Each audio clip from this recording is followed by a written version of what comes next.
நீ நான் காதல் சீரியலில் கடைசி எபிசோடு எப்படி இருக்குது அப்படிங்கிறத இந்த வீடியோவில் பார்க்கலாம். அபி ஒரு வழியாக ராகவை காப்பாற்றிட்டாங்க. முரளி கையில் வச்சுருந்த துப்பாக்கியை போலீஸ் வந்து கைப்பற்றிட்டாங்க.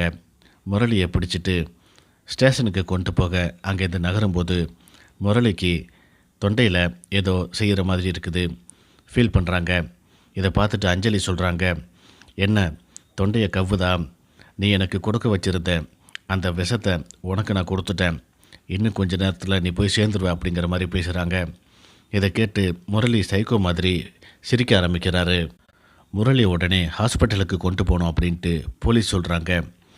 அதுக்கெல்லாம் தேவையே கிடையாது, நான் ஹாஸ்பிட்டலுக்கு போகிறதுக்கு எனக்கு விருப்பம் இல்லை, எனக்கு அபியே இல்லை அப்படின்ட்டு ஆகிப்போச்சு, இனிமேல் இந்த வாழ்க்கை எனக்கு வேண்டாம் அப்படின்னு சொல்லிட்டு அப்படியே மயக்கடிச்சு கீழே கிடக்கிறாரு.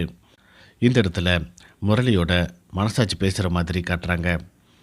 என்ன மாதிரி இருக்கிறவங்களுக்கு கடைசியில் இதான் நிலைமை அப்படிங்கிற மாதிரி முரளி சொல்கிற மாதிரி காட்டிகிட்ருக்காங்க.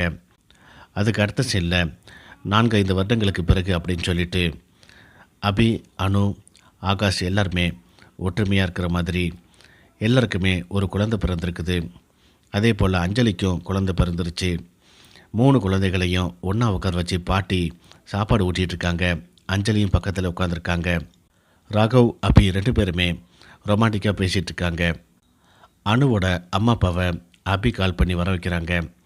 எல்லாருமே ஒற்றுமையாக நின்று ஒரு ஃபோட்டோ எடுத்துக்கலாமா அப்படின்னு சொல்லி கேட்குறாங்க. குடும்பத்தோட எல்லாருமே ஃபேமிலி ஃபோட்டோ எடுக்கிறாங்க. அதோட வணக்கம் அப்படின்னு சொல்லிட்டு டைட்டில் கார்டு போட்டு இந்த சீரியலை முடிக்கிறாங்க. இந்த சீரியல் எப்படி இருந்துச்சு அப்படிங்கிறத கமெண்ட் பாக்ஸில் தெரிவிங்க. தேங்க்ஸ் ஃபார் வாட்சிங்.